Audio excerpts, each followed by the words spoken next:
everyone, RogueGold here, and today I wanted to have a bit of a discussion regarding Season 11. Now, as many of you are likely aware, there has been a lot of Season 11 chatter lately, from the PTS and its sudden closure, to the PvP changes, the addition of the raid exotics to the Dark Zone. Season 11 and TU17 has certainly had its time in the hot seat. But I actually wanted to dive into a bit of a different angle here, and this is something that I picked up on pretty much immediately upon logging into the PTS, and especially when we did our stream of it here on the channel, and it's had me thinking ever since, because part of me is super pleased with this particular addition to Season 11, and part of me is frustrated at the same time. So I'll be very curious to hear all of y'all's thoughts about this, but let's dive right in. And where I want to start this conversation off at is with exotics. As you might have seen, I'll throw my PTS footage of it up on screen. Season 11 is bringing us a brand new exotic sniper rifle called the Sacrum Imperium. And I haven't been able to say this about many of the Year 4 exotics, but this thing looks phenomenal. I love the charred look it has, the wrappings around it, that glowing lava on the barrel actually moves and flows if you zoom into it. I mean, this is the kind of detail that I've been hoping we would get with Year 4's exotics all along. I think the Bloody Knuckles and maybe the Busy Little Bee are the only other exceptions, but all the others, at least compared to past exotics in the Division 2,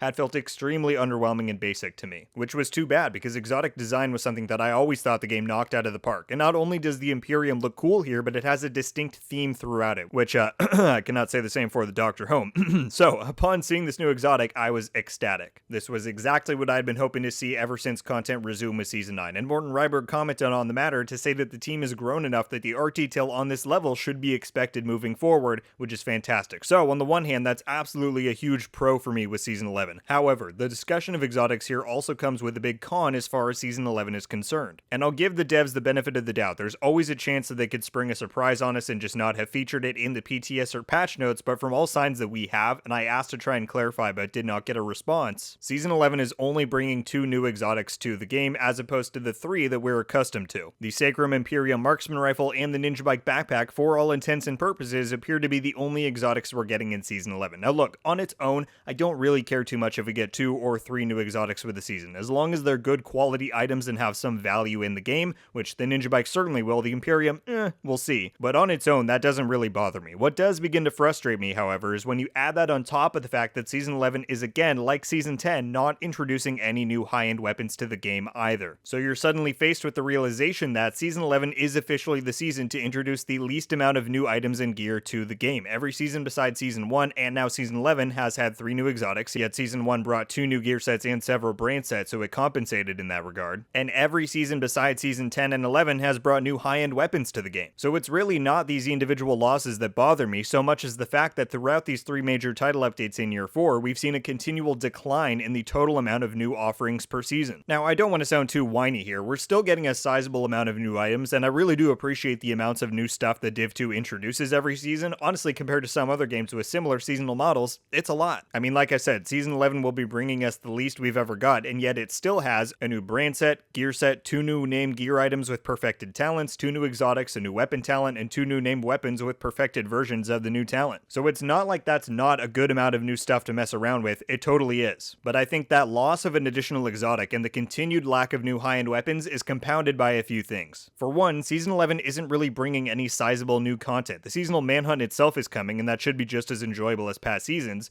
but the Descent game mode that we were supposed to get got delayed to Year 5 Season 1. So aside from some of the PvP quality of life changes that we're getting, there's not much new to delve into besides these new items. And on top of that, each season generally has a theme it sticks to as far as the new items. Season 3 was close quarter combat, Season 4 was more skill focused, Season 9 had pulse items, but Season 11 by far is the most rigid theme we've ever seen. In that, other than the Ninja Bike and the perfected talents, literally every other new item is sniping focused. The brand set, very sniping focused. The gear set, 100% sniping focused. The new exotic is a sniper. The new weapon talent is exclusive to snipers and pistols, but come on. So if you're enjoying sniping, then that's great. But if not, you've now got a season introducing the least amount of items a season ever has in a larger update that's basically delivering 0 new content besides the manhunt. That's not great. Now to flip back to the pro side, I think Ninja Bike is the saving grace of this update. That item alone is going to expand the horizons of build diversity like no other item ever could. And it's undoubtedly going to keep people occupied in theory crafting for weeks on end, if not for the entirety of Season 11. So I don't know how long the team had been planning to introduce that item to the game, but they certainly chose the right update to bring it with. with, because given all those other factors we just covered, it's about to be the only new addition some people are really even looking forward to here. So, like I said, blessings and curses. Season 11 is doing some great things for the game, PvP quality of life, the story has been teased to be quite exceptional, the art design is by far the best of Year 4, the ninja bike is a smash hit, but on the other hand, it's bringing no real new content besides the manhunt, and its season offerings are the smallest of any prior season. So I want to close things out by saying this. We've heard from the likes of Yannick and Pale, I think back around when the Descent delay was announced, that they've been hitting roadblocks and getting burnt out on stuff that shouldn't be burning them out. Clearly, Year 4 has had its issues beyond what any of us or the team could have anticipated. Everybody knows it, and I've said it before and I'll say it again. Am I happy with all the trouble that we've had? No. But do I understand why it's happening? Yes. The leads had to completely rebuild a team for the game, bringing in people who had no prior experience with the engine or the game. They're working with what is undoubtedly the least amount of people and resources this franchise has ever had since its inception, and there are unsurprisingly going to be growing pains with that transition period, so the kind of tapering off that we've seen with Year 4's content offerings doesn't shock me. Clearly they had greater ambitions for what Year 4 would deliver, and they weren't quite able to hit those marks. The specialization rework, Descent, if I had to guess, I'd say Season 11 was probably initially intended to come with 3 exotics, maybe even new high-end weapons along with Season 10, but they've had so many fires to put out along the way that things slip out of reach. I get it. At the same time, despite all that disappointment, we're seeing in front of our very eyes that things are improving, like the exotic art design quality, as I showcased at the start of the video. We know they've bolstered their ranks behind the scenes, and if you know anything about game development, then you'll know that behind the scenes change doesn't appear outwardly to the player in an instant. It usually takes time, a good number of months, and a few updates to really see the change, see the progress. They work on these things up to 9 months in advance. As we're speaking, the team is likely deep into Year 5 Season 2 work. So I have no doubt, and I think you all should be excited about this, that Year 5 Season 1 is going to be a banger. Obviously, we know Descent is coming. Hopefully, we'll get the specialization rework. Obviously, they've had some sort of content plans before Descent's delay that might still make its way in. And I think the additional resources and crew size they gain during Year 4 will really start to show off in that update. The horizon is bright. Unfortunately, we're left with one final update in Season 4 Year 4 that didn't quite make the cut of that extra goodness. And so, the question is it going to hold players' interest long enough to see what comes next? Because I think what comes next is going to be quite good. In the meantime, we've got the likes of the Ninja Bike backpack to look forward to, the promise of Season 11's story progression. I'm certainly excited to dive into those things, but if that doesn't sound enticing enough to you, then don't feel like you're obligated to force yourself to play the game. Take a break, enjoy what the rest of the gaming industry has to offer. There's a lot of great stuff out there. And oftentimes you'll find that by going out and experiencing what else games have to offer, you'll find a greater appreciation for things when you eventually return. And come end of March, early April time, when we get towards the start of the Year 5 Season 1 PTS, I think a lot of excitement is going to start to be drummed up once again. In the meantime, all I can say is do what feels right to you and enjoy what you want to enjoy.